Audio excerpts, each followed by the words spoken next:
والسلام علی عبادہ الذین اصطفیٰ فاعوذ باللہ من شرور انفسنا ومن سیئات اعمالنا من یہد اللہ فلا مضل له ومن یضلل فلا ہادی له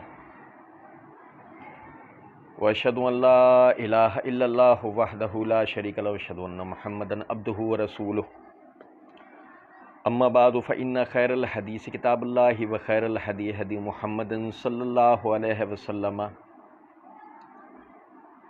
وشر الامور محدثاتها وكل محدثة بدعة وكل بدعة ضلالة وكل ضلالة في النار اعوذ باللہ السمیع العلیم من الشیطان الرجیم من حمزه ونفخه ونفثه بسم اللہ الرحمن الرحیم اللہم صلی علی محمد وعلی آل محمد کما صلیت علی ابراہیم وعلی آل ابراہیم انک حمید مجید اللہم بارک علی محمد وعلی آل محمد کما بارکت علی ابراہیم وعلی آل ابراہیم انک حمید مجید رب اشرح لی صدری ویسر لی امری واحلل عقدۃ من لسانی یفقہوا قولی رب زدنی علما۔ اللہ رب العزت کے فضل و کرم سے research paper 5B Mirza engineer کے ریسرچ پیپر 5B واقعہ کربلا کا حقیقی پس منظر 72 صحیح الاسناد احادیث کی روشنی میں اس کی حقیقت کو ہم پڑھ سمجھ رہے تھے۔ مرزا جی نے چوتھے خلیفہ راشد سیدنا علی رضی اللہ تعالیٰ عنہ کے فضائل کا بیان اور ان پر منبروں سے لعنت کرنے کی بدعت کب اور کس نے ایجاد کی، اس عنوان سے چند احادیث فضائل امیر المومنین سیدنا علی بن ابی طالب رضی اللہ تعالیٰ عنہ کے حوالے سے نقل کی، اور مرزا جی نے اسی کے ساتھ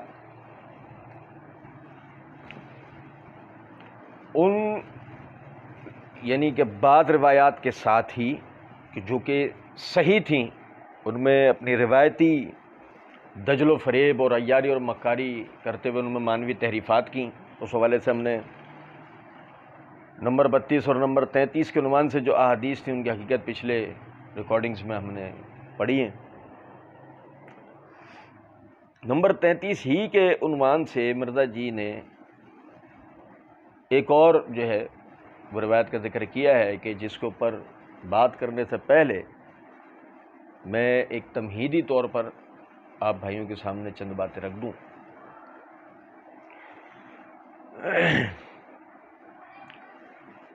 اللہ تعالیٰ کے فضل و کرم سے معرفت الصحابہ و اہل بیت سیریز میں صحابہ کرام رضوان اللہ علیہم اجمعین کے فضائل، ان کی دین میں اہمیت و ضرورت کے عنوان کے تحت ہم نے بڑی تفصیل کے ساتھ بیان کیے تھے، اور اس میں سیدنا علی بن ابی طالب رضی اللہ تعالیٰ عنہ کے جو صحیح احادیث سے فضائل ثابت ہیں وہ ہم نے ذکر کیے تھے۔ اچھا، آج ایک دفعہ پھر میں آپ بھائیوں کو توجہ دلا دوں کہ صحیح مسلم کتاب الایمان کے اندر حدیث ہے، نبی اکرم صلی اللہ علیہ وسلم نے فرمایا، اے علی تجھ سے مومن کے سوا کوئی محبت نہیں کرے گا، اور منافق کے سوا تجھ سے کوئی بغض نہیں رکھے گا، نفرت نہیں کرے گا۔ یہ حدیث اس بات کی دلیل ہے کہ امیر المومنین سیدنا علی بن ابی طالب رضی اللہ تعالی عنہ، ان سے محبت کرنا مسلمانوں کے ایمان میں داخل ہے۔ آدمی کے ایمان میں درجات کی بلندی ترقی ہونا، اس میں جہاں ایمانیات کی دیگر شاخوں کا دخل ہے، وہیں ساتھ ہی ساتھ علی بن ابی طالب رضی اللہ تعالیٰ عنہ کی محبت بھی شامل ہونا لازم و ملزوم ہے۔ اور یہ محبت جو علی رضی اللہ تعالیٰ عنہ سے ہے یہ زبانی کلامی نہیں ہے، جیسے کہ عموماً ہم مرزا جی کو، مرزا جی کے مقلدین کو، مرزا جی کے حواریوں حمایتیوں کو، مرزا جی کے سہولت کاروں کو مخاطب کر کے کہتے ہیں مولا علی کا چورن بیچنے والا ہے۔ یہ محبت اپنا چورن بیچنے کے لیے نہ ہو، یہ محبت اللہ سے ڈرتے ہوئے، نبی اکرم صلی اللہ علیہ وسلم کی غیرت رکھتے ہوئے، وہ جو اللہ اور اس کے رسول صلی اللہ علیہ وسلم نے صحابہ کرام رضوان اللہ علیہ مجمعین کے جو شرف، عظمت و منقبت کو بیان فرما دیا ہے، تو ان پر ایمان لانے کے سبب، اللہ اور اس کے رسول پہ ایمان لانے کے سبب اس شرف، اس عظمت اور اس فضیلت کو اس صحابی کے لیے ماننا یہ لازمی ایمان کا حصہ ہوتا ہے. کوئی آدمی بھی اس سے انکار کرے گا وہ اپنے ایمان سے ہاتھ دھو بیٹھے گا.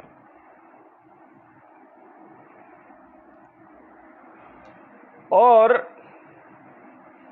میں عموماً ایک بات کہا کرتا ہوں کہ اصولی طور پر ہمیں کسی بدعتی کو، کسی رافضی کو، کسی جنگلی کو اپنے اہل بیت سے محبت کا ثبوت دینے کی ضرورت اور سیدنا امیر المومنین علی بن ابی طالب رضی اللہ تعالیٰ عنہ سے محبت کا ثبوت دینے کی ضرورت نہیں ہے. اللہ تعالیٰ ہماری محبتوں کو جاننے والا ہے. لیکن جو ہمارے سادہ لو بھائی ہیں، جو ان دجالوں کا، ان رافضیوں کا، ان بدعتیوں کا، ان کے پروپیگنڈے کا شکار ہو جاتے ہیں، ان کے لیے یہ ایک تمہید میں نے آپ بھائیوں کے سامنے رکھی ہے. دوبارہ دہرا دیتا ہوں کہ نبی صلی اللہ علیہ وسلم نے فرمایا، صحیح مسلم کتاب الایمان میں حدیث موجود ہے، علی سے محبت نہیں کرے گا مگر مومن علی سے بغض نہیں رکھے گا، نفرت نہیں رکھے گا مگر منافق. تو ایمان کی درجات، یعنی ایمان کے درجات میں بلندی اور ترقی کے لیے لازمی ہوگا کہ علی رضی اللہ تعالیٰ عنہ سے محبت رکھی جائے. زبانی کلامی نہیں، عملی طور پر کہ جو علی کی سیرت کو، صورت کو اپنایا جائے، ان سے جہاد کو سیکھا جائے، ان سے تقوی کو سیکھا جائے، ان سے توحید کو سیکھا جائے. مولا علی کا چورن بیچنے والوں کے پاس اللہ کے کرم سے آپ دیکھیں ذرا اللہ کیسی عبرت دکھاتا ہے. اللہ کہتے ہیں نا فاتبروا یا اولی الابصار، آنکھ والو عبرت پکڑا. مولا علی کا چورن بیچنے والا کوئی آدمی آپ کو دنیا میں ایسا نہیں ملے گا. جب بیک وقت توحید اور جہاد کی بات کرتا ہوں، تقوی کے تو ڈھکوسلیں. علی کی سیرت میں توحید ملے گی، علی کی سیرت میں عبادت ملے گی، علی کی سیرت میں اتباع سنت ملے گا. علی امیر المجاہدین ہے، ان کی زندگی میں جہاد ملے گا، ان کی زندگی میں تقوی و خشیت ملے گی. اور ان دجالوں بدبختوں کی زندگیوں میں آپ کو سوائے کینے کے، بغض کے، نفرت کے، طعنوں کے، بدعتوں کے اور شرک کے، ان کی زندگیوں میں آپ کو کچھ بھی نہیں ملے گا. ان کا اوڑھنا بچھونا صرف اور صرف اس دین میں بدعات کا جاری کرنا اور اس امت کے اسلاف پر تان درازی کرنا ہے. اور بولتے اپنے آپ کو ثابت یہ کر رہے ہوتے ہیں کہ ہم جناب مولا علی اور اہل بیت کے ماننا ہے. اور یہ سنیں، جب اللہ تعالیٰ کے فضل و کرم سے ان بدعتیوں کو، ان رافضیوں، نیم رافضیوں کو اہل سنت کے دلائل سے عاجز آ کے کوئی جواب ان سے نہیں بن پڑتا ہے، تو یہ ناسبی کے رٹے شروع کر دیتے، یہ اسے ناسبی قرار دینا شروع کرتے ہیں. جواب نہیں آتا، ناسبی. سمجھے؟ علمی بات کا جواب تو آتا نہیں ہے. ماں کا لال ایسا پیدا نہیں ہوا جو اہل سنت کے دلائل کے جوابات دے سکتا ہو. الحمدللہ. ہاں، عورتوں کی طرح تانے دلوانے، یہ ناسبی ہے، یہ یزیدی ہے. اور خاص طور پہ یتیم فی العلم مرزا اور مرزا کے مقلدین، ان کا تو اتنا بیڑا غرق ہے کہ جس کی کوئی حد نہیں. آج بھی انشاءاللہ ہم پڑھیں گے، ٹھیک ہے. ان کا تو اتنے زیادہ رذیل ہیں، رذیل، اتنے زیادہ رذیل ہیں، آپ اندازہ کریں کہ ان کے پلے سوائے چند جملوں کے اور کچھ بھی نہیں ہے. کسی آج تک جرت نہیں ہوئی کسی کے اندر کہ وہ یعنی ہمارے دلائل کا علمی اعتبار سے جواب دے سکتے. ناسبی یزیدی کی پھپتی کیسی سائڈ ہوگا. یاد رکھیں اس بات کو، علی سے محبت کا سرٹیفکیٹ ہمیں دینے کی ضرورت نہیں ہے، اور خاص طور پر ان لوگوں کو تو دینے کی بالکل بھی ضرورت نہیں ہے. یہ تو ہم نے شروع میں جو تمہیدی بات کی، یہ بھی اور اس کا ایک حصہ بھی باقی ہے، یہ بھی صرف اپنے ان بھولے بھائیوں کے لیے جو ان کے پروپیگنڈے کا شکار ہوتے ہیں. اور ساتھ میں یہ بھی میں بتا دوں، فضائل علی ہی کو لے کر صحیح حدیث مرزا جی نے اسی ڈی کے عنوان کے تحت فضائل علی والے یعنی چوتھے خلیفہ راشد سیدنا علی کے فضائل کے بیان، اسی عنوان کے تحت 34 نمبر کے عنوان سے مرزا جی نے روایت درج کی۔ صحیح بخاری اور صحیح مسلم کی حدیث ہے کہ سیدنا ابو حازم تابعی رحمہ اللہ بیان کرتے ہیں کہ مجھے سیدنا سہل بن سعد الساعدی رضی اللہ تعالیٰ عنہ نے خبر دی کہ رسول اللہ صلی اللہ علیہ وسلم نے غزوہ خیبر کے موقع پر صحابہ کرام رضوان اللہ علیہ مجمعین سے ارشاد فرمایا، کل میں بریکٹ میں لشکر کی قیادت کا جھنڈا اس شخص کو دوں گا جس کے ہاتھ پر فتح ہوگی اور جو اللہ تعالیٰ اور اس کے رسول صلی اللہ علیہ وسلم سے محبت رکھتا ہے اور اللہ تعالیٰ اور اس کے رسول صلی اللہ علیہ وسلم بھی اس سے محبت فرماتے ہیں۔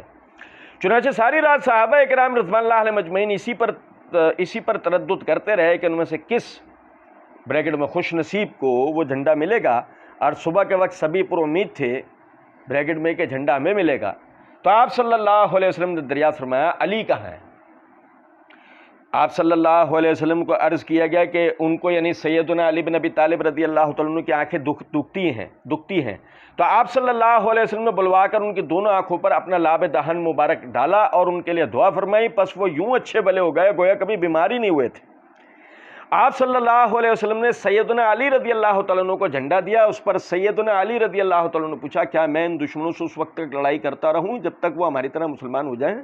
تو آپ صلی اللہ علیہ وسلم نے ارشاد فرمایا، آرام سے چلتے رہو یہاں تک کہ تم ان کے قریب پہنچ جاؤ، پھر تم ان کو اسلام کی دعوت دینا اور انہیں بتانا کہ مسلمان ہونے سے ان پر کیا فرض ہوگا۔ اللہ تعالیٰ کی قسم اے علی، اگر تمہاری دعوت اور محنت کی وجہ سے اللہ تعالیٰ نے ان میں سے ایک شخص کو بھی ہدایت دے دی تو یہ بات تمہارے لیے سرخ اونٹوں سے بھی بہتر ہوگی۔ پھر دوسری حدیث صحیح مسلم کی حدیث میں ہے کہ سیدنا ابو ہریرہ رضی اللہ تعالیٰ عنہ بیان کرتے ہیں کہ رسول اللہ صلی اللہ علیہ وسلم نے غزوہ خیبر کے دن ارشاد فرمایا، آج میں یہ جھنڈا اس شخص کو دوں گا جو اللہ تعالیٰ اور اس کے رسول سے محبت رکھتا ہے اور اللہ تعالیٰ اس کے ہاتھ پر فتح عطا فرمائے گا۔ سیدنا ابو ہریرہ رضی اللہ تعالیٰ عنہ بیان کرتے ہیں کہ اس پر سیدنا عمر بن الخطاب رضی اللہ تعالیٰ عنہ فرماتے تھے کہ زندگی میں صرف اس دن مجھے قیادت کی تمنا ہوئی کہ جھنڈا مجھے ملے اور میں اس بشارت کا مصداق بن جاؤں، جھنڈا مجھے ملے اور میں اس بشارت کا مصداق بن جاؤں۔ یہ بریکٹ میں ساری رات میں نے اسی امید پر گزاری کہ مجھے بریکٹ میں اس قیادت کے لیے بلایا جائے گا۔ چنانچہ آپ صلی اللہ علیہ وسلم نے سیدنا علی رضی اللہ تعالیٰ عنہ کو بلوایا اور انہیں جھنڈا عطا کیا اور ارشاد فرمایا، سیدھے روانہ ہو جاؤ اور یکسو رہنا یہاں تک کہ اللہ تعالیٰ تمہیں فتح عطا فرما دے۔ بریکٹ میں سیدنا عمر بن الخطاب رضی اللہ تعالیٰ عنہ نے فرمایا کہ سیدنا علی رضی اللہ تعالیٰ عنہ روانہ ہوئے، تھوڑی دیر بعد رکے اور واپس مڑے، بغیر بلند آواز سے پوچھا، اے اللہ تعالیٰ کے رسول صلی اللہ علیہ وسلم، میں کس مقصد کی خاطر لڑائی کروں؟ آپ صلی اللہ علیہ وسلم نے فرمایا، ان سے جنگ کرو حتیٰ کہ وہ گواہی دے دیں کہ اللہ تعالیٰ کے سوا کوئی معبود نہیں اور یہ کہ محمد صلی اللہ علیہ وسلم اللہ تعالیٰ کے رسول ہیں، اور جب وہ یہ گواہی دے دیں تو پھر تیرے ہاتھوں سے ان کی جانیں اور اموال محفوظ ہوگا سوائے قانونی جواز کے، اور ان کا اخروی حساب اللہ تعالیٰ کے سپرد ہے۔ مرزا جی نے اس کے لیے بخاری اور صحیح مسلم کا حوالے دیے اور یہ الحمدللہ صحیح احادیث اور فضائل علی کی دلیل ہے کہ غزوہ خیبر پہ نبی صلی اللہ علیہ وسلم نے اللہ تعالیٰ کے حکم سے، کہ اللہ تعالیٰ نے کہا کہ کل جھنڈا علم جنگ کا جھنڈا یہ اس کے ہاتھ میں دیا جائے گا جس کے ہاتھ میں اللہ نے فتح رکھی ہے، تو علی کے ہاتھ میں اللہ نے فتح رکھی۔ فضیلت علی کے اوپر زبردست دلیل۔ پھر مرزا جی آگے 35 کے عنوان سے کہتے ہیں کہ صحیح بخاری کی حدیث میں کہ سیدنا مصعب بن سعد تابعی رحمہ اللہ اپنے والد سیدنا سعد بن ابی وقاص رضی اللہ عنہ سے بیان کرتے ہیں کہ رسول اللہ صلی اللہ علیہ وسلم غزوہ تبوک کے لیے روانہ ہوئے تو آپ صلی اللہ علیہ وسلم نے سیدنا علی بن ابی طالب رضی اللہ تعالیٰ عنہ کو اپنے پیچھے قائم مقام کے طور پر چھوڑا۔ اس پر انہوں نے اس بریکٹ میں سیدنا علی رضی اللہ عنہ نے بریکٹ میں آپ صلی اللہ علیہ وسلم کی جدائی پر اظہار افسوس کرتے ہوئے پوچھا کہ آپ صلی اللہ علیہ وسلم مجھے بچوں اور عورتوں میں چھوڑے جاتے ہیں، تو آپ صلی اللہ علیہ وسلم نے ارشاد فرمایا، اے علی رضی اللہ تعالیٰ عنہ، کیا تم اس بات پر خوش نہیں کہ تمہارا مجھ سے وہی رشتہ ہے جو ہارون کا موسیٰ سے تھا؟ بریکٹ میں یعنی جیسے کہ کوہ طور پر جاتے وقت سیدنا موسیٰ علیہ السلام نے سیدنا ہارون علیہ السلام کو بنی اسرائیل پر اپنا قائم مقام بنایا تھا، ویسے ہی میں بھی تبوک پہ جاتے وقت تمہیں اپنا قائم مقام بنا کر جا رہا ہوں۔ یہ بریکٹ مکمل ہو گیا۔ پھر کہتے ہیں صحیح مسلم کے حدیث میں ہے کہ سیدنا سعد بن ابی وقاص رضی اللہ تعالیٰ عنہ بیان کرتے ہیں کہ رسول اللہ صلی اللہ علیہ وسلم نے فرمایا، اے علی تیری مجھ سے وہی نسبت ہے جو ہارون علیہ السلام کو موسیٰ علیہ السلام سے تھی، سوائے اس کے کہ میرے بعد کوئی نبی نہیں ہوگا۔ سیدنا سعید تابعی رحمہ اللہ بیان کرتے ہیں کہ میرا دل چاہا کہ میں براہ راست یہ حدیث سیدنا سعد بن ابی وقاص رضی اللہ تعالیٰ عنہ سے سنوں، چنانچہ میں سیدنا سعد بن ابی وقاص رضی اللہ تعالیٰ عنہ سے ملا اور انہیں اس طرح کی حدیث سنائی جو میں نے ان کے بیٹے سیدنا عامر بن سعد تابعی رحمہ اللہ سے سنی تھی۔ اس پر سیدنا سعد بن ابی وقاص رضی اللہ تعالیٰ عنہ نے فرمایا ہاں میں نے نبی صلی اللہ علیہ وسلم سے اسی طرح سنا تھا۔ غزوہ خیبر کے دن اللہ کے حکم سے اللہ نے فتح علی کے ہاتھ پر رکھی۔ یہ علی رضی اللہ تعالیٰ عنہ کی فضیلت بخاری مسلم کی صحیح حدیث سے ثابت شدہ۔ نبی صلی اللہ علیہ وسلم نے فرمایا علی تیری میرے ساتھ وہی نسبت ہے جو موسیٰ کی ہارون کے ساتھ تھی۔ یہ علی رضی اللہ تعالیٰ عنہ کی دوہری فضیلت، دوہری، اکہری بھی نہیں، دوہری۔ آپ سمجھیں ذرا اس بات کو۔ اور لطف کی بات یہ ہے کہ مرزا جی نے، ہم پڑھ چکے ہیں 33 کے عنوان سے مرزا جی نے اہل بیت کی اکرام و فضیلت کی جو صحیح مسلم کی حدیث ہے وہ بھی ذکر کر رکھی ہے کہ نبی اکرم صلی اللہ علیہ وسلم نے فرمایا کہ میں تمہیں اپنے اہل بیت کے متعلق یعنی فرمایا کہ میں تم میں 2 گراں قدر چیزیں چھوڑ کر جا رہا ہوں، ان میں پہلی تو اللہ تعالیٰ کی کتاب جس میں سامان ہدایت اور نور ہے، اور لہذا تم اللہ تعالیٰ کی کتاب کو تھام لو اور مضبوطی سے پکڑ لو۔ پھر آپ نے اللہ تعالیٰ کی کتاب کو تھامنے کی خوب ترغیب دلائی، پھر فرمایا اور دوسری گراں قدر چیز میرے اہل بیت ہے، میں تمہیں اپنے اہل بیت کے متعلق اللہ تعالیٰ کا خوف یاد دلاتا ہوں۔ یہ 3 مرتبہ آپ صلی اللہ علیہ وسلم نے ارشاد فرمایا۔ اب سمجھیں ذرا بات کو، سمجھیں میں کیا عرض کر رہا ہوں۔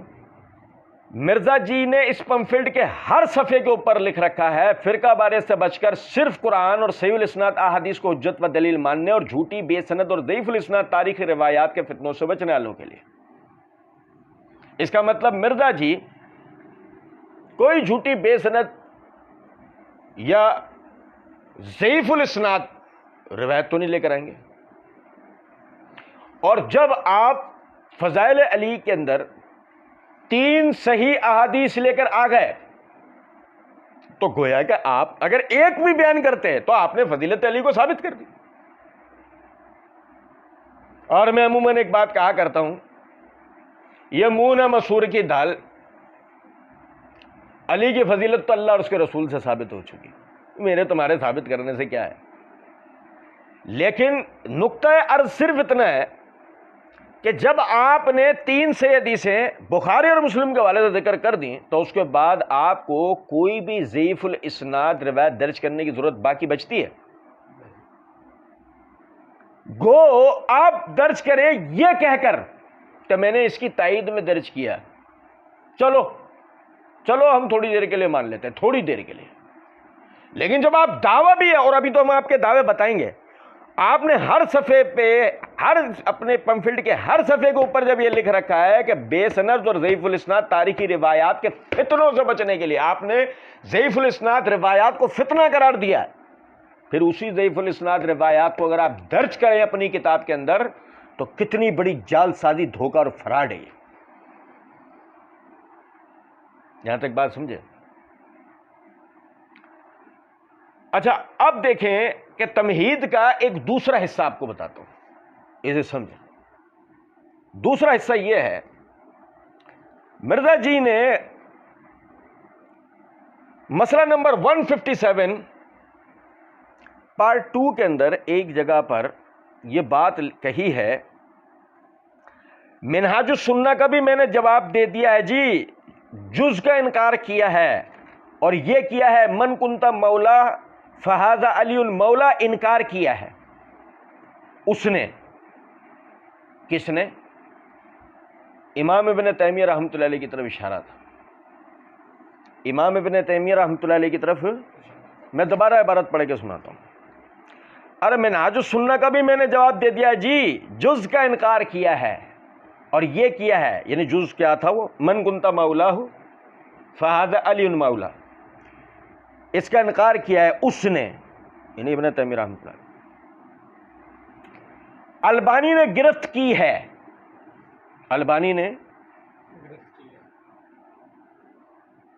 میں آپ کو بتاؤں، مرزا جی کا اور مرزا جی کے حواریوں کا یہ اتنا جہالت بھرا، بلکہ میں تو کہوں گا عیاری بھرا جملہ ہے یہ، کہ ایک طرف خود کو آپ کہیں ہم ریسرچ کرتے ہیں، چوچو ریسرچ والا منہ ہے، ریسرچ کریں گے یہ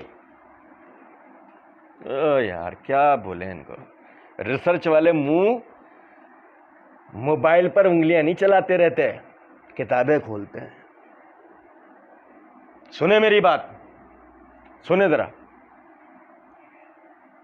مرزا جی کے حواریوں کا یہ وتیرہ ہے کہ جہاں علماء اہل سنت ان کی بیان کردہ ضعیف اور من گھڑت روایات پر علمی طور پہ گرفت کرتے ہیں، جواب نہیں بن پڑتا، ناسبی کی پھپتی، یزیدی کی پھپتی، یا حدیث کا انکار کر دیا۔ ابن تیمیہ رحمۃ اللہ نے حدیث کا انکار کیا تھا، من کنتا مولا کا انکار کیا تھا۔ سنیں ذرا بات کو، اب بھائی جان یہ میرے ہاتھ میں منہاج السنہ ہے، منہاج السنہ کے صفحہ نمبر 687 کے اوپر مترجم صفحہ 687 پر وہ کہتے ہیں حدیث من کنت مولاہ صحیح نہیں ہے۔ یہ صرف میں نے ایک عبارت پڑھی ہے، ابن تیمیہ رحمۃ اللہ علیہ نے جتنے اس کے اوپر بحث کیے میں نے اس میں سے کچھ بھی نہیں پڑھنا۔ وہ کہتے ہیں من کنت مولاہ یہ صحیح نہیں ہے، صحیح نہیں ہے کہنا معمولی طالب علم بھی جانتا ہے، حدیث کا ایک معمولی طالب علم بھی جانتا ہے، صحیح نہیں ہے کہنا اشارہ ہے اس بات کی طرف کہ وہ اس کے ضعیف ہونے کی طرف توجہ دلا رہا ہے۔ حالانکہ اس کے درمیان بھی مدارج ہیں، ابھی اس سے بحث نہیں ہے، لیکن میں صرف نقطہ یہ بتانا چاہ رہا ہوں صحیح نہیں ہے۔ انہوں نے کہا تھا مرزا دجال کہہ رہا ہے، انہوں نے انکار کیا، ہاں انکار کیا، البانی نے گرفت کی، تو نے کیا کر لیا؟ البانی نے کیا گرفت کی وہ چھوڑو، وہ ہمیں پتا ہے وہ گرفت، تم سامنے بیٹھو البانی کی وہ گرفت لے کے ہم تمہیں بتاتے ہیں، تم نے کیا کرا اس کے جواب میں نے جواب دیا ہے، منہ دیکھا ہے جواب دینے والا جواب دے گا۔ اور سنو ذرا بات، میرے بھائی بہت ہی زیادہ غور سے، توجہ سے، تحمل سے بات کو سننے سمجھنے کی ضرورت ہے۔ آیا حدیث من کنت مولاہ صحیح ہے یا نہیں؟ بہت توجہ سے سننے سمجھنے اس کی ضرورت ہے۔ الحمدللہ یعنی ہمارے علماء اہل سنت نے من کنت مولا والی روایت کو، یعنی اس جز کو ہمارے علماء اہل سنت نے صحیح قرار دیا ہے۔ ہمارے علماء اہل سنت نے اس کو روایت کیا، ہمارے علماء اہل سنت نے اس کو، اس جز کو من کنتا مولاہ فہذا علی مولا، جس کا میں مولا اس کا علی مولا، اور مولا کے معنی تو ابھی بحث نہیں ہے۔ سنیں ذرا بات، ہمارے علماء اہل سنت نے اس روایت کو، اس جز کو، اس حصے کو صحیح قرار دیا، اور نمک حراموں نے اسی سے روایت کیا۔ نمک حراموں نے علماء اہل سنت کی کتابوں سے ہی اس کو روایت کیا، اور عوام اہل سنت وہ بھولے بسرے جو کتابوں سے دور رہتے ہیں، نمک حراموں نے انہیں یہ کہا کہ جی یہ روایتیں چھپاتے ہیں، ہم بتاتے ہیں۔ ان نمک حراموں سے کوئی یہ بات پوچھے، روایت کیا ہمارے علماء اہل سنت نے، درج کیا اپنی کتابوں میں، ابحاث علمی کی انہوں نے، تم نے محض ان کی کتابوں سے نقل کیا، اور تم کہتے ہو ہم نے اس روایت کو بیان نہیں کیا، یا ہم نے فضائل اہل بیت کی روایات کو بیان نہیں کرتے تھے۔ سمجھے ہیں کچھ بات کو یا نہیں؟ صحیح ہے یا نہیں، ابھی ہم اس پہ کچھ گزارشات رکھیں گے۔ بتانا مقصود، پہلے سے دیکھو میں نے کیا جملہ کہا ہے، ہمارے علماء اہل سنت نے اس جز کو من کنت مولاہ فہذا علی مولا، جس کا میں مولا ہوں اس کا علی مولا ہے، اس کو صحیح قرار دیا۔ جس نے بھی اس سے استدلال کرنا ہے وہ احسان مند ہوگا ہمارے علماء اہل سنت کا، ہمارے علماء و محدثین کا، ہمارے ائمہ و مجتہدین کا۔ لاؤ تو صحیح کسی اور کتاب کسی اور جگہ سے اس کی قدیم ترین سند لے کے تو آؤ، ذرا دیکھے تو صحیح کون ہے اس کے قدیم ترین سند کا ناقل، لے کے تو آؤ، سند صحیح ہونی چاہیے، لے کر آؤ۔ پوری ذریت روافظ کو و نیم روافظ کو، مرزا اس کے سہولت کاروں کو، ایران سے لے کر پوری دنیا تک سب کو میرا چیلنج ہے اس بات کا، لے کر آؤ اس کی قدیم سند، صحیح ہونی چاہیے، اور علماء اہل سنت کی کتابوں میں نہ ہو۔ جو نہیں لا سکو تو ڈوب کے مرنا پسند کرو گے یا غیرت کھانا پسند کرو گے، شرم کرنا پسند کرو گے، حیا کرنا پسند کرو گے، کیا کرنا پسند کرو گے؟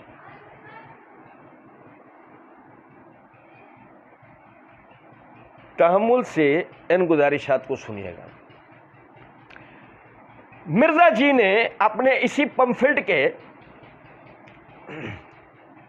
صفحہ نمبر 1 کے اوپر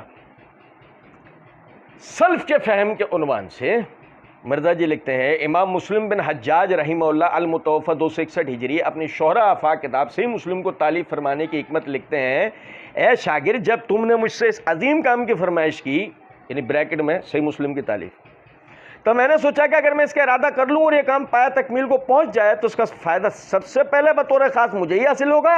اس کے اسباب بہت ہیں مگر ان کے ذکر سے یہ تمہیدی گفتگو لمبی ہو جائے گی۔ مختصر یہ کہ اس پختہ طریقے سے تھوڑی مقدار میں روایات کو تحقیق کرنے کے ساتھ مرتب کرنا زیادہ آسان اور مفید ہے بجائے بہت زیادہ روایات جمع کرنے کے، بطور خاص عوام الناس کے لیے کہ جنہیں احادیث کے صحیح یا ضعیف ہونے کی پہچان نہیں ہوتی جب تک کہ ان کی رہنمائی کو دوسرا نہ کر دے۔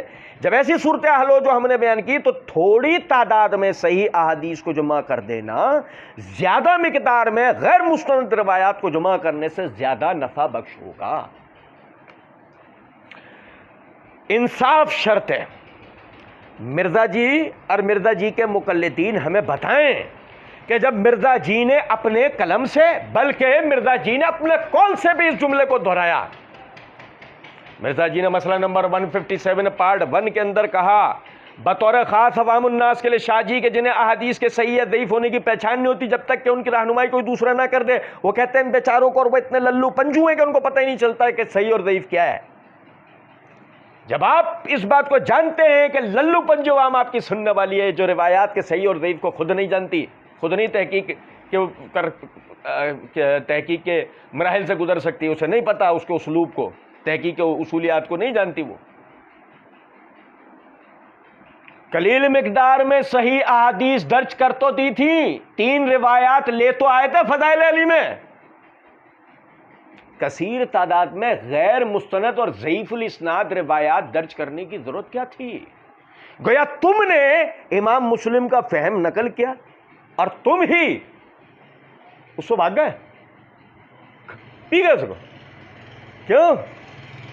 اندر جو رافضیت کا کیڑا ہے وہ مچل رہا ہوگا۔ ہاں، یہ بدتمیزی نہیں ہے بھائی جان۔ مرزا جی نے مسئلہ نمبر 157 میں کہا کہ یہ علیہ السلام کہنے والا کیڑا آج میں ان کے اندر سے نکال دوں گا، کہ یہ جو علیہ السلام کہنے کا مولا علی کو انکار کرتا ہے علیہ السلام کہنے کا، آج میں یہ کیڑا ان کے اندر سے نکال دوں گا۔ تو یہ کیڑے والی مذاق تو مرزا جی نے ہم سے شروع کی تھی، ہماری مرضی کیڑا ہم کہیں بھی ڈال دیں اور کہیں بھی کیڑے کو حرکت دلوا دیں، ہماری مرضی، تمہارا کیڑا تمہارا، ہمارا کیڑا ہمارا۔ اب سنیں ذرا بات کو توجہ سے سنیں، کیوں روافظ والا کیڑا اچھل رہا تھا؟ مستند روایات ہضم نہیں ہوئی جب فضائل علی میں مستند روایت تھی، آخر کار اپنی اس بدعتی کیفیت، اس رافضیت بھری کیفیت سے مجبور ہو کر آپ ضعیف سند روایت لے کر آئے۔ اور مزید سنیں ذرا، اچھا جی، مرزا جی کہتے ہیں اکثر لوگ مجھے کہتے ہیں کہ جی آپ خود اتنا بڑا آئیکن بن چکے ہیں۔ اے یار سنیں ذرا بات، میں نے آپ کو پہلے کہا تھا نا ابلیس جھنڈا گاڑ کے کھڑا ہوگا، سنو ذرا بات۔ اکثر لوگ مجھے کہتے ہیں کہ جی اب آپ خود اتنا بڑا آئیکن بن چکے ہیں، حالانکہ میں نہیں سمجھتا۔ وہ کہتے ہیں کہ آپ ہمیں ریفرنس کے بغیر بتایا کہ نہیں کہ آپ کا موقف کیا ہے اس مسئلے میں۔ تو میں نے اسی بت پرستی کو توڑا ہے کہ موقف جو لوگ دیتے ہیں ساتھ ریفرنس بھی بیان نہیں کرتے, کاؤنٹر چیک نہیں ہو سکتا, احادیث جو بھی بیان کرتے ہیں ان کی نمبرنگ بھی بیان نہیں کرتے, ضعیف ہو صحیح ہو بیان کر جاتے ہیں, اور سب کے سب اہل سنت کے علمانے والے تینوں گروہ بریلوی, دیوبندی, سلفی, اہل حدیث اور اہل تشیع کا بھی یہی حال ہے, صحیح ہو یا ضعیف بیان کر جاتے ہیں. میں نے اس بت پرستی کو توڑا, آئیکن والی بات نہیں, میں نے اس بت پرستی کو توڑا. یعنی میں حدیث بھی بیان کرتا ہوں, نمبرنگ بھی بیان کرتا ہوں, صحیح ضعیف کی تمیز بھی رکھواتا ہوں, صحیح حدیثیں بیان کرتا ہوں, کاؤنٹر چیک ہو سکتا ہے. اور سمجھیں ذرا اس بات کو. اب ہم من کن تو مولا علی روایت کو کاؤنٹر چیک کریں, مرزا جی تمہاری نقل کردہ ایسے ہے نا, ضعیف الاسناد تو نہیں ہوگی نا, کیا کہتے ہیں؟ اچھا جی, پھر کہتے ہیں سنیں, ہمارے مرزا جی اپنے مخصوص اسٹائل کے اندر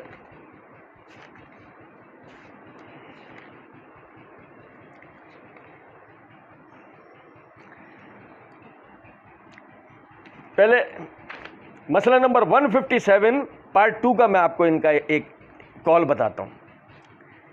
مرزا جی کہتے ہیں کہ اتنے بے ایمان ہے نا, یعنی ہر چیز کو ضعیف ثابت کرنے کی کوشش کرتے ہیں نا, اس کا کوئی حل نہیں ہے. اب بھائی سنیں ذرا اس بات کو سنیں. ہم نے وہاں بھی توجہ دلائی تھی اور یہاں پھر ایک دفعہ توجہ دلا رہے ہیں. چھوٹے بچے نہیں, بے ایمانی نہیں کرو, میری علی کو غلط مت بولو. اور سنو ذرا, اتنے بے ایمان ہے نا, یعنی ہر چیز کو ضعیف ثابت کرنے کی کوشش کرتے ہیں, اس کا کوئی حل نہیں ہے.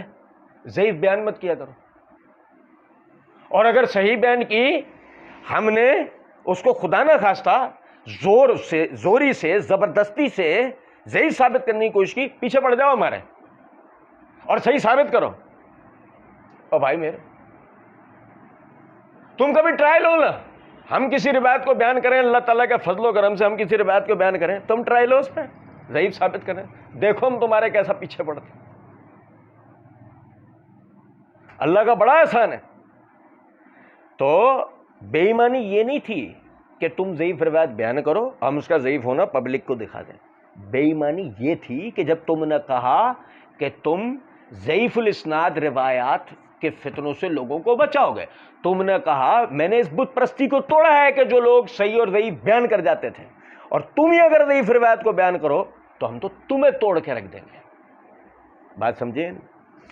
اچھا, پھر کوئی کہے نہیں بات یہ فلانا نے صحیح کہا, فلانا نے صحیح کہا, مرزا جی تو صحیح بیان کرتے ہیں. نہیں بھائی جان, مرزا جی صحیح بیان نہیں کرتا, مرزا جی نے خود بھی اعتراف کر رکھا ہے کہ وہ ضعیف روایتیں بیان کرتا ہے. 23 public question and answer and session and meeting of Sunday with engineer Muhammad Ali Mirza 26 دسمبر 2021 کے اپلوڈڈ اپنی ویڈیو میں, جس کا ایک الگ سے کلپ بھی بنا تھا, 1 انجینئر ورسز ڈگری ہولڈر علماء آف فقاس. مرزا جی اس کے اندر ایک جگہ کہتے ہیں سنن ابن ماجہ کی جو مشکات میں موجود ہے, اگرچہ اس کی سند میں کلام ہے, لیکن اس کا متن قرآن و سنت کے عین مطابق اسے تلقی بالقبول حاصل ہے.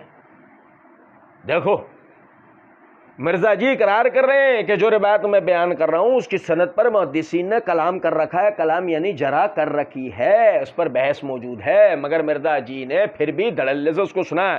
اسی طریقے اسی ویڈیو میں دوسرے مقام پر مرزا جی کہتے ہیں کہ سنن ابن ماجہ کی جو مشکات میں حدیث موجود ہے, اگرچہ اس کی سند میں جامع ترمذی کی ایک حدیث ہے, اس کی سند میں کلام ہے, لیکن اس کو سپورٹیو ابن عباس کا قول ہے. مرزا جی ضعیف الاسناد روایات کو ذکر کرتے ہیں دھڑلے کے ساتھ, خود بھی اس کے اقراری ہیں. اب جب یہ سب بات ہو گئی اور مرزا جی نے یہ بھی کہا کہ جی یہ من کنتو مولا کا انکار کرتے ہیں, نہیں ہم انکار نہیں کرتے مرزا جی, ہم نے تو عرض کیا کہ ہمارے محدثین نے اس حصے کو حدیث مانتے ہوئے, من کنتو مولا اس کو صحیح مانتے ہوئے حضرت علی کے لیے بیان کرا ہے. ہاں, آپ نے جو روایات ذکر کی، ان کی حیثیت کیا ہے اللہ تعالیٰ کے فضل و کرم سے اب ہم اس کے اوپر بات کریں گے۔ مرزا جی نے اب سب سے پہلے السنہ ابن ابی عاصم کی حوالے سے، السنہ لابن ابی عاصم، اس حوالے سے حدیث ذکر کی ہے کہ سیدنا علی بن ابی طالب رضی اللہ تعالیٰ عنہ بیان کرتے ہیں کہ رسول اللہ صلی اللہ علیہ وسلم مقام خم میں سیدنا علی بن ابی طالب رضی اللہ عنہ کا ہاتھ تھامے ہوئے خطبے کے لیے کھڑے ہوئے اور پھر ارشاد فرمایا، اے لوگوں کیا تم گواہی نہیں دیتے کہ اللہ تعالیٰ تمہارا رب ہے؟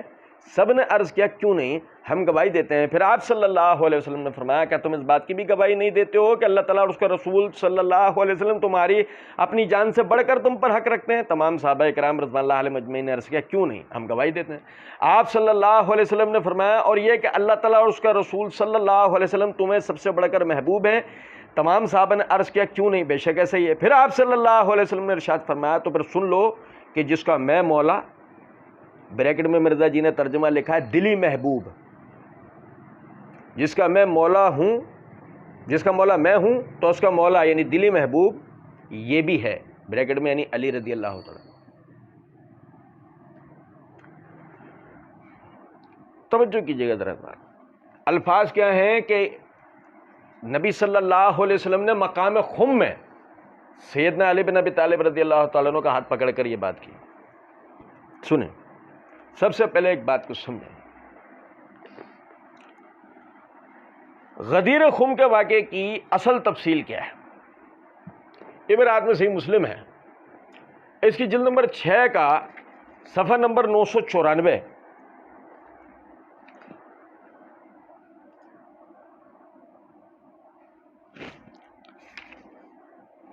کتاب فضائل الصحابہ ہے، ٹھیک ہے، اس کے تحت یہ باب فضائل علی بن ابی طالب رضی اللہ عنہ، کیا باب ہے؟ فضائل علی بن ابی طالب رضی اللہ، اس کے تحت یہ ہمارے نسخے کے مطابق حدیث نمبر 6103 ہے۔ حسین بن صبرہ اور عمر بن مسلم کہتے ہیں کہ ہم حضرت یعنی زید بن حیان کہتے ہیں کہ میں حسین بن صبرہ اور عمر بن مسلم کہتے ہیں کہ ہم زید بن ارقم رضی اللہ تعالیٰ عنہ کے پاس گئے۔ آپ سب حضرات کی توجہ چاہوں، یقین کریں ایک ایک نقطے پہ توجہ کریں، آپ کو اندازہ ہوگا مرزا جی نے من کنت مولا کے حوالے سے جو روایات درج کی سب ضعیف ہیں۔ ایک کلمہ میں پوری تحقیق آپ بھائیوں کے سامنے رکھ رہا ہوں، یہ سنیں۔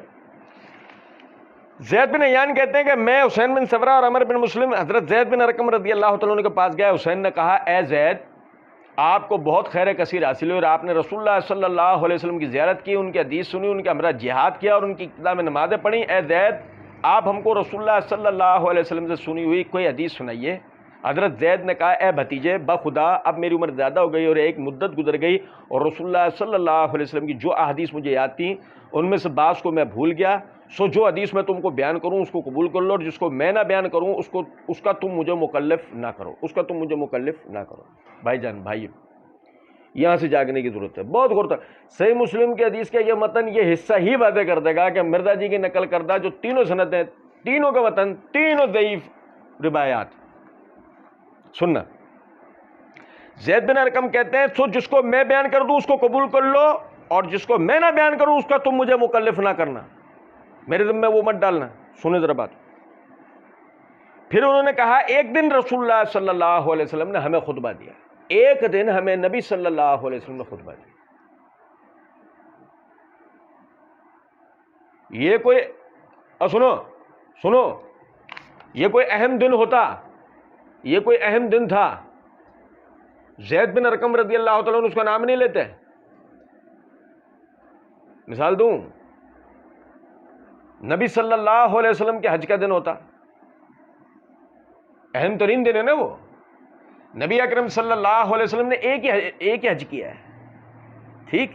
یار لوگوں نے کہا کہ نبی صلی اللہ علیہ وسلم نے حج سے لوٹتے ہوئے غدیر خم کے مقام پر یہ کہا ہے کہ علی جس کا میں مولا ہوں اس کا علی مولا ہے۔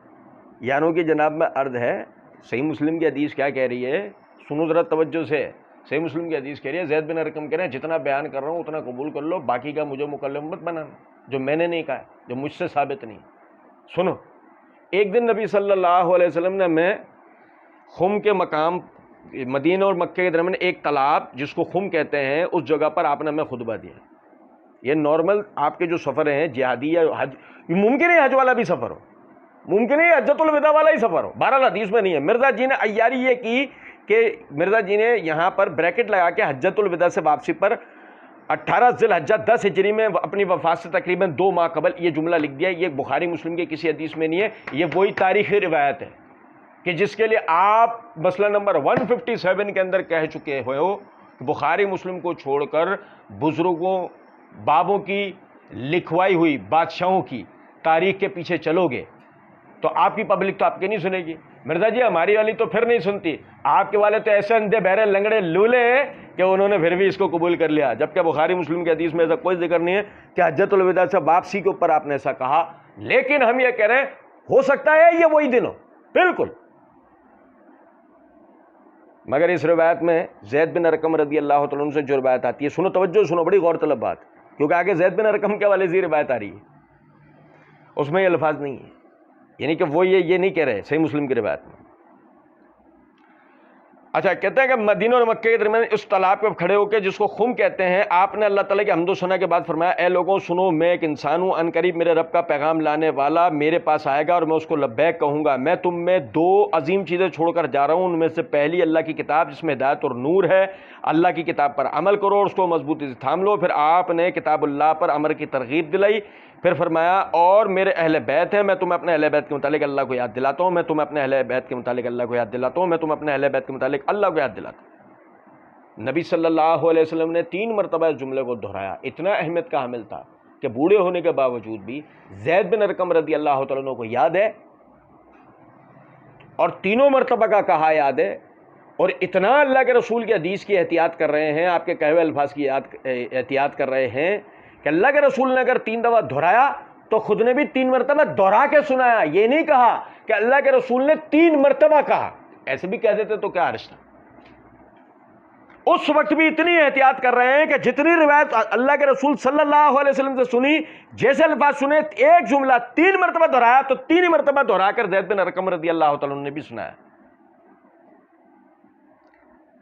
آگے کہتے ہیں کہ اچھا یہ آگے والا حصہ وہ ہے کہ جس میں حسین کہتے ہیں کہ آپ کی بیویاں آپ کے اہل بیت نہیں، ہم نے پچھلی یہ ریکارڈنگ میں اس کا جواب دیتا، پھر بھی میں آپ کو سنا دیتا ہوں کہ کسی کو کوئی وہم نہ ہو جائے۔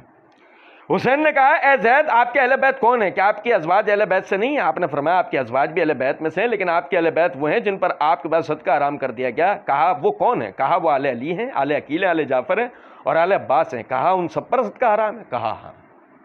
یہ حدیث مکمل ہے۔ غدیر خم کے مقام پر جو نبی صلی اللہ علیہ وسلم نے خطبہ دیا، صحیح مسلم کی حدیث میں یہ واضح ہے کہ اس میں آپ نے سیدنا علی بن ابی طالب رضی اللہ تعالیٰ عنہ کو مخاطب کر کے نہیں کہا جس کا میں مولا ہوں اس کا علی مولا ہے۔ اور اگر یہاں یہ جملہ تھا صحیح حدیث سے ثابت شدہ تھا تو زید بن ارقم اگر اہل بیت کی محبت، ان کے حق کا جو احترام ہے، اللہ کے رسول 3 مرتبہ دہرا کے کہہ رہے ہیں، زید بن ارقم 3 مرتبہ دہرا کے فرما رہے ہیں، ایک مرتبہ من کنت مولاہ فہذا علی مولا یہ جملہ نہیں بتا رہے۔ میں پھر یہاں ایک دفعہ یاد دلا دوں، ہمارے محدثین نے من کنت مولاہ فہذا علی مولا اس کو جملے کو ثابت شدہ قرار دیا، لیکن آپ نے میں ناچیز و حقیر عرض کر رہا ہوں، یہ آپ نے غدیر خم کے موقع پہ فرمایا، یہ ثابت نہیں ہے۔ یہ وہاں آپ نے خطبے میں فرمایا، یہ ثابت نہیں ہے۔ سنیں ذرا بات۔ اچھا جی، اس کے بعد دیکھیے گا مرزا جی نے جو روایت درج کی یہ السنہ لابن ابی عاصم کے حوالے سے کہ جی نبی صلی اللہ علیہ وسلم سیدنا علی بن ابی طالب رضی اللہ عنہ بیان کرتے ہیں کہ رسول اللہ صلی اللہ علیہ وسلم مقام خم میں سیدنا علی بن ابی طالب رضی اللہ عنہ کا ہاتھ تھامے ہوئے خطبے کے لیے کھڑے ہوئے، پھر ارشاد فرمایا لوگوں کیا تم گواہی نہیں دیتے کہ اللہ تعالیٰ تمہارا رب ہے؟ اور سب نے عرض کیا کیوں نہیں؟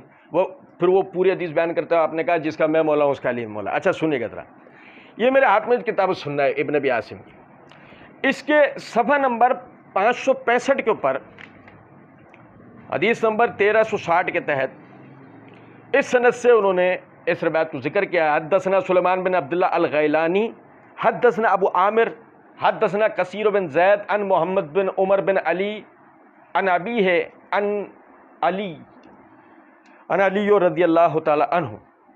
پھر وہ پوری یہ سند کے بعد یہ حدیث ہے. اچھا جی دیکھیے گا، نقطہ بڑا غور طلب ہے. اس میں الفاظ یہ ہیں کہ غدیر خم کے موقع پر نبی اکرم صلی اللہ علیہ وسلم نے، علی رضی اللہ عنہ کہتے ہیں، میرا ہاتھ پکڑا اور اس طرح کہا. یہ میرے ہاتھ میں صحیح مسلم ہے، اس کی جلد نمبر 3 کا صفحہ نمبر 427 سے لے کر 433 تک پھیلی ہوئی ایک طویل حدیث کے اندر، جو کہ جعفر بن محمد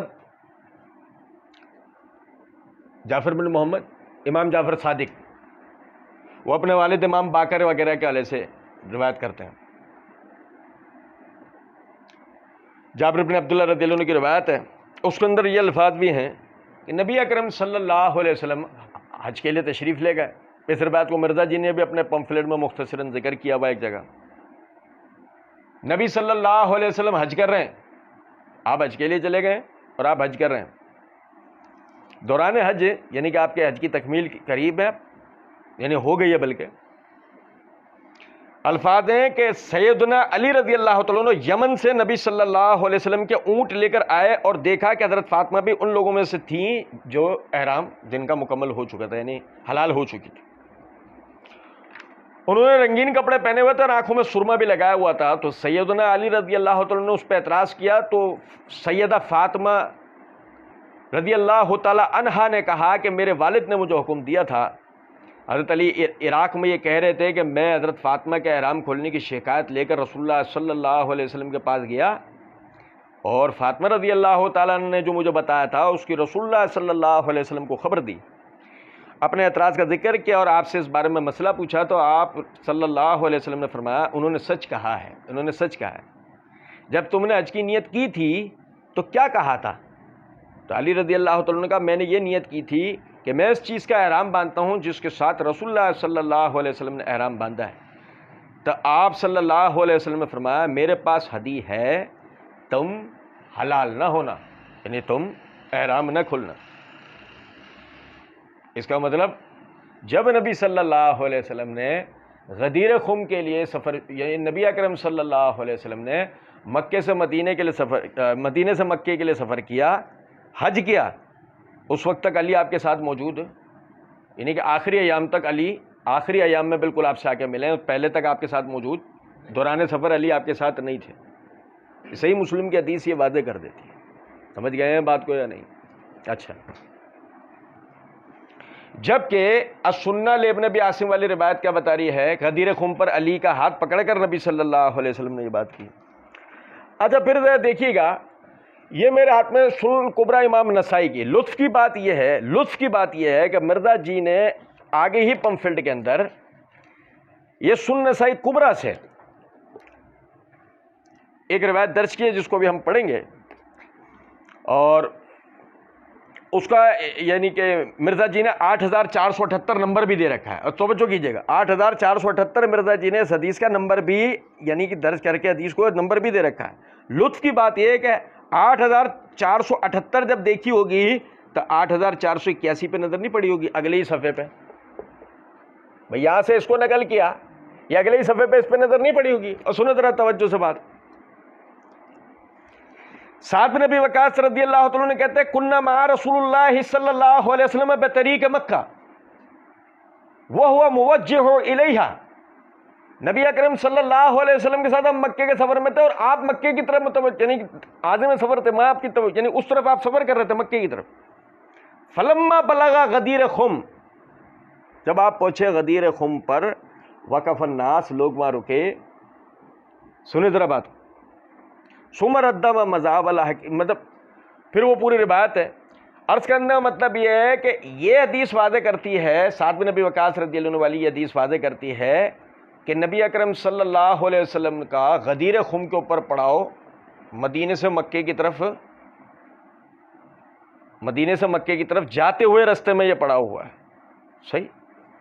اچھا جی، اب مثال کے طور پر کوئی سہولت کار یہ بات کہے کہ جی یہ تو یعقوب بن جعفر بن ابی کثیر کی توثیق نہیں ہے، ہم کہیں گے بالکل، ہم آپ کے ساتھ ہاتھ ملاتے ہیں کہ اس کی توثیق نہیں ہے۔ سوال یہ پیدا ہوتا ہے واپس آتے ہوئے غدیر خم پر قیام کیا، اس کی کوئی صحیح سند ہے؟ یہی تو سوال ہے، اس کی کوئی صحیح سند ہے کہ یہ غدیر خم کے مقام پر ہوا اور اس کی سند صحیح ہے؟ کچھ سمجھے بات یا نہیں؟ اچھا جی، یہ تو واضح ہو گیا کہ علی مکے سے غدیر خم کا پڑاؤ یہ مدینے سے مکے جاتے ہوئے اور علی اس وقت موجود نہیں تھے۔ اب دیکھیں میں اس کی آپ کو دوسری دلیل دیتا ہوں، یہ میرے ہاتھ میں مسند احمد ہے، اس کی جلد نمبر 10 صفحہ نمبر 861 ہے، حدیث نمبر 23959 ہے۔ ریا بن حارث، سنو ذرا بات کو، اور سند بھی پتہ کون سی ہے؟ یہ سند بھی وہ ہے کہ جس کو مرزا جی نے اپنے اسی ریسرچ پیپر 5B صفحہ نمبر 11 پر عبارت نمبر 3 کے تحت جو حدیث درج کی، سنن کبری البیہقی 16721، اور ساتھ لکھا اسنادہ صحیح، اس کی سند صحیح ہے۔ اس کا مطلب مرزا جی کے نزدیک تو یہ سند بھی صحیح ہے جو میں بیان کر رہا ہوں۔ سنیں ذرا بات۔ حدثنا یحییٰ بن آدم حدثنا حنش بن حارث بن لقید النخعی الاشجعی عن ریا بن حارث قال جاء راحۃ الی علی بالرحبہ۔ سنو، ریا بن حارث کہتے ہیں کہ ایک گروہ نبی صلی اللہ علیہ وسلم کے پاس رہبہ، کوفہ میں ایک جگہ میدان، وہاں آیا، فقالوا السلام علیک یا مولانا، السلام علیک یا مولانا، سلامتی ہو آپ پہ اے ہمارے مولا۔ ابھی ہم یہ پڑھیں گے لفظ، یہ لفظ گرامیٹیکل صحیح نہیں ہے، مولانا ہمارے آقا، یہ ایسے سے، یہ ایسا ترجمہ ہو کے صحیح ہے، صرف مولا کا اطلاق شخص سے نہیں ہوگا۔ اچھا سنیں، السلام علیکم یا مولانا، اور سنو، اس گروہ نے آ کے علی رضی اللہ تعالیٰ کو مخاطب کر کے کہا، امیر المومنین علی بن ابی طالب رضی اللہ عنہ نے جواب میں کیا کہہ رہے ہیں؟ کیف اکون مولاکم وانتم قوم عرب، میں تمہارا مولا کیسے ہو سکتا ہوں، تم تو خود قوم عرب ہو۔ اور بھائی میرے علی ہی نے اگر روایت کر رکھا غدیر خم کا واقعہ، جیسے کہ مرزا جی نے سنہ ابن ابی عاصم کے والے سے بیان کر رکھا ہے، تو علی ہی کیوں کہہ رہے ہیں میں تمہارا مولا کیسے ہو سکتا ہوں؟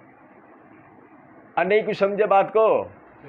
سنو، قالوا سمعنا رسول اللہ صلی اللہ علیہ وسلم یوم غدیر خم یقول من کنت مولاہ فإن ھذا مولاہ۔ سنو، ہم نے نبی صلی اللہ علیہ وسلم سے غدیر خم کے دن سنا تھا، آپ نے فرمایا جس کا میں مولا ہوں یہ علی اس کا مولا ہے۔ سنو ذرا بات کو، اب سمجھنے کی بات یہ ہے، ہونا یہ چاہیے تھا کہ وہ سب حضرات کہتے ہیں حضرت کیا کہہ رہے ہیں، آپ بھی تو تھے غدیر خم پر، جب نبی صلی اللہ علیہ وسلم اس طرح کہہ رہے تھے اس کا میں مولا ہوں اس کا علی مولا، یا پہلے سے علی اس روایت کو جانتے ہوتے؟ اب بھائی نہیں سمجھے کچھ بات کو کہ اللہ کے رسول نے مجھے مولا قرار دیا ہے اپنا، نہیں سمجھے؟ انہوں نے کہا، اور یہ سنو، ریا بن حارث وہ کہتا ہے فلما مضوا تبعتهم، جب وہ چلے گئے تو میں نے ان کا پیچھا کیا، فسألت من هؤلاء، میں نے سوال کیا کون لوگ ہیں، فقالوا نفر من الانصار، کہ انصار کا ایک گروہ، فیہم ابو ایوب الانصاری، انصار کا ایک گروہ میں ابو ایوب انصاری بھی ہیں۔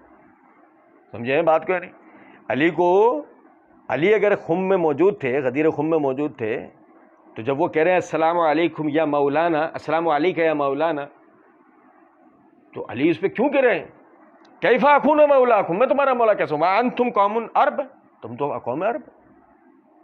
اس کا مطلب علی غدیر خم میں موجود نہیں تھے۔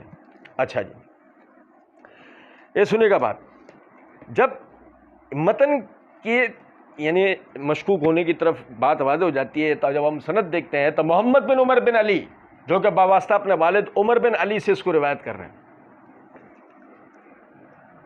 سنیے گا ذرا بات کو، یہ میرے ہاتھ میں تہذیب التہذیب ہے، اس کی جلد نمبر 7 کا صفحہ نمبر 340 ہے. محمد بن عمر بن علی بن ابی طالب الہاشمی امہ اسماء بنت عقیل، ان کے حالات لکھتے ہوئے حافظ ابن حجر رحمۃ اللہ علیہ کہتے ہیں قال ابن سعد قد روا عنہ وقد قلیل الحدیث وکان قد ادرک اول خلافت بنی عباس وذکر ابن حبان فی الثقات قلت وقال روا عن علی قال ابن القطان حالہ مجہول. وہ کہتے ہیں کہ امام ابن سعد نے کہا کہ ان سے روایت کی گئی ہے، قلیل حدیث والے ہیں، قلیل الحدیث ہیں، انہوں نے خلافت بنو عباس کا زمانہ پایا ہے، اول زمانہ ابتدائی. سنو، یہ میرے ہاتھ میں طبقات ابن سعد ہے، اس کی جلد نمبر 5 کا صفحہ نمبر 306 کے اوپر وہ یعنی کہ یہ محمد بن عمر بن علی بن ابی طالب بن عبد المطلب ان کو لے کر آئے، ساتھ ہی لکھتے ہیں ان کی والدہ اسماء بنت عقیل بن ابی طالب بن عبد المطلب تھیں. وہ کہتے ہیں کہ محمد بن عمر کے یہاں عمر عبداللہ و عبید اللہ پیدا ہوا ہے، ان میں سے ہر ایک سے حدیث روایت کی گئی ہے، ان میں سے ہر ایک سے حدیث روایت کی گئی ہے. ان سب کی والدہ خدیجہ بنت علی بن حسین بن علی بن ابی طالب تھیں. جعفر بن محمد ان کی والدہ ام ہاشم، یعنی جعفر بن محمد ان کے بیٹے، ان کی والدہ ام ہاشم بنت جعفر بن جعدہ بن حبیرہ بن ابی وہب ابن عمر بن عائز بن عمران بن مخزوم تھی. یہ ان کا ترجمہ مکمل ہو گیا. یہاں قلیل الحدیث کا لفظ موجود نہیں ہے. ممکن ہے کہ حافظ ابن حجر رحمۃ اللہ علیہ کو یہ ملا ہو طبقات میں، ہم نے ڈھونڈا، ہمیں نہیں ملا، ممکن ہے طبقات کے اندر ہو، لیکن بہرحال ان کا فی الحال جو ہمارے سامنے ترجمہ ہے طبقات کے حوالے سے، وہ قلیل الحدیث ہونا بھی ثابت نہیں ہے. بات میری سمجھ رہے ہیں؟ اچھا جی، پھر اس کے بعد دیکھیں آگے حافظ ابن حجر رحمۃ اللہ علیہ کہتے ہیں قلت وقال روا عن علی وقال ابن القطان حالہ مجہول. امام ابن القطان کہتے ہیں یہ مجہول الحال ہے. حافظ ابن حجر کہتے ہیں لیکن زعم انہ محمد بن عمر بن علی بن حسین بن علی بن ابی طالب واظنہ وہم فی ذلک، اور وہ یہ گمان کرتے ہیں کہ یہ محمد بن عمر بن علی بن الحسین بن علی بن ابی طالب ہیں، یہ ان کا گمان جو نا وہم ہے. سمجھ گئے بات کو؟ اچھا، اب دیکھیے گا یہ میرے ہاتھ میں زاد المعاد ہے ابن القیم رحمۃ اللہ علیہ کی، اس کے صفحہ نمبر جلد نمبر 1 کے صفحہ نمبر 486 487 کے اوپر وہ ایک روایت کے اوپر بات کرتے ہوئے فرماتے ہیں، امام ابن القیم کہتے ہیں یہ حدیث مشکوک ہے کیونکہ یہ محمد بن عمر بن علی بن ابی طالب رضی اللہ تعالیٰ عنہ کی سند سے ہے. سنو توجہ سے، محمد بن عمر بن حسین بن علی بن ابی طالب کی سند سے نہیں. سنو میں کیا کہہ رہا ہوں، کہتے ہیں حدیث مشکوک ہے کیونکہ محمد بن عمر بن علی بن ابی طالب رضی اللہ عنہ کی روایت میں سے اور ان کی بعض احادیث کا انکار کیا گیا. عبد الحق نے احکام میں ابن جریج کی حدیث کے بارے میں بتایا کہ انہوں نے اپنے چچا فضل سے روایت کیا ہے کہ نبی صلی اللہ علیہ وسلم نے ہمارے علاقے میں حضرت عباس سے ملاقات کی، لیکن اس کی سند ضعیف ہے. ابن القطان کہتے ہیں کہ حسب نقل ضعیف ہے، یعنی کہ جیسا کہا گیا اسی طرح ضعیف ہے. اور محمد بن عمر کے بارے میں کہتے ہیں کہ یہ مجہول ہے، اور اس نے ہفتے اور اتوار کے دن روزہ نہ رکھنے کے متعلق حضرت ام سلمہ سے روایت کی اور بتایا کہ عبد الحق نے اس کی تصحیح کرتے ہوئے اس کے بارے میں خاموشی اختیار کیا، اور یہ محمد بن عمر غیر معروف ہیں، اور ان کا لڑکا عبداللہ بن محمد بن عمران ان سے روایت کرتا ہے، اس کا حال بھی معروف نہیں ہے. اس کا مطلب ابن القطان رحمۃ اللہ علیہ نے محمد بن علی بن الحسین بن علی بن ابی طالب رضی اللہ عنہ کو مجہول نہیں کہا، بلکہ محمد بن عمر بن علی کو مجہول قرار دیا. یہاں تک آپ بات سمجھے میری؟ اور پھر ذرا دیکھیے گا ایک اور مسئلہ بھی ہے کہ سند کے اندر یہ اختلاف ہے. سنیں، سند کے اندر بھی اختلاف ہے اس روایت کی. یہ سنہ لابن ابی عاصم کے اندر اس کو روایت کرتے ہیں محمد بن عمر بن علی باواسطہ اپنے والد عمر بن علی باواسطہ اپنے دادا علی بن ابی طالب، جبکہ میرے ہاتھ میں البدایہ والنہایہ ہے، اس کی جلد نمبر 5 کا صفحہ نمبر 371 کے اوپر حافظ ابن کثیر رحمۃ اللہ علیہ کہتے ہیں، اور بعض نے اسے ابو عامر ان کثیر ان محمد بن عمر بن علی ان علی، محمد بن عمر بن علی باواسطہ بغیر واسطہ والد یعنی عمر بن علی ڈائریکٹ علی سے روایت کیا، اور یہ منقطع روایت، اور یہ منقطع روایت. یعنی محمد بن عمر بن علی مجہول ہیں، اور یہ سند میں بعض مرتبہ اپنے والد کا واسطہ ذکر کرتے ہیں، بعض مرتبہ اس سند میں اپنے والد کا، اس روایت میں، اس کی سند میں اپنے والد کا واسطہ بھی ذکر نہیں کرتے، یعنی کہ اس کا متصل و مرسل ہونے میں بھی اختلاف ہے۔ اچھا پھر ذرا سمجھیے گا،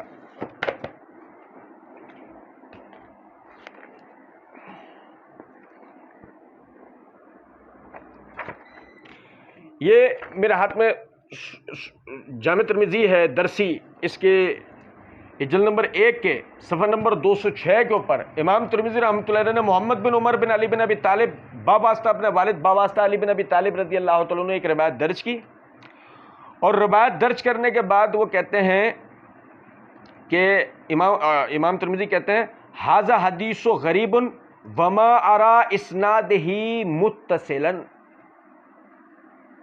یہ حدیث غریب ہے اور میں اس کی سند کو متصل نہیں جانتا۔ روایت محمد بن عمر بن علی بن ابی طالب باباستہ، ان کے والد باباستہ علی بن ابی طالب ہیں، وہی جو سنہ لابن ابی عاصم والی۔ امام ترمذی رحمۃ اللہ علیہ کہتے ہیں میں اس سند کو متصل نہیں جانتا۔ اس کا مطلب اگر محمد بن عمر بن علی باباستہ اپنے والد باباستہ علی رضی اللہ تعالیٰ عنہ بھی روایت کر رہے ہیں تو محدثین کے اس کی اتصال میں بھی شک ہے۔ تو لہذا مرزا جی نے من کنت مولا کے حوالے سے اس حضرت علی کے من کنت مولا کہ جس کا میں مولا اس کا علی مولا، یہ کہنے کا پہلی روایت جو درج کیا پہلی روایت سندن ضعیف ہے۔ اچھا پھر اس میں ایک نقطہ اور باقی ہے، ذرا دیکھیے گا، محمد بن عمر بن علی کے حوالے سے اس کو ذکر کیا کثیر بن زید نے، یہ میرے ہاتھ میں تقریب التہذیب ہے، اس کی یہ جلد نمبر 2 کا صفحہ نمبر 491 ہے، کثیر بن زید الاسلمی۔ ان کے بارے میں حافظ ابن حجر رحمۃ اللہ علیہ کہتے ہیں صدوق یختی، سچے تھے مگر خطا کرتے تھے۔ اور دیکھیں زیادہ نہیں، خطا کی آسان ترین بات یہ ہے، سند تو اپنی جگہ کہ سند میں کیا خطا ہے، متن کی خطا کی آسان بات یہ ہے علی کا خم میں ہونا ہی ثابت نہیں ہے۔ علی بن ابی طالب رضی اللہ تعالیٰ عنہ غدیر خم کے موقع پہ خود موجود تھے، یہی ثابت نہیں ہو رہا ہے، بات آ رہی ہے کہ سمجھ میں؟ تو لہٰذا یہ سند، یہ جو روایت ہے مرزا جی نے جو پہلی روایت درج کی یہی ثابت نہیں ہے، بلکہ انشاءاللہ کل پڑھیں گے۔ وما علینا الا البلاغ۔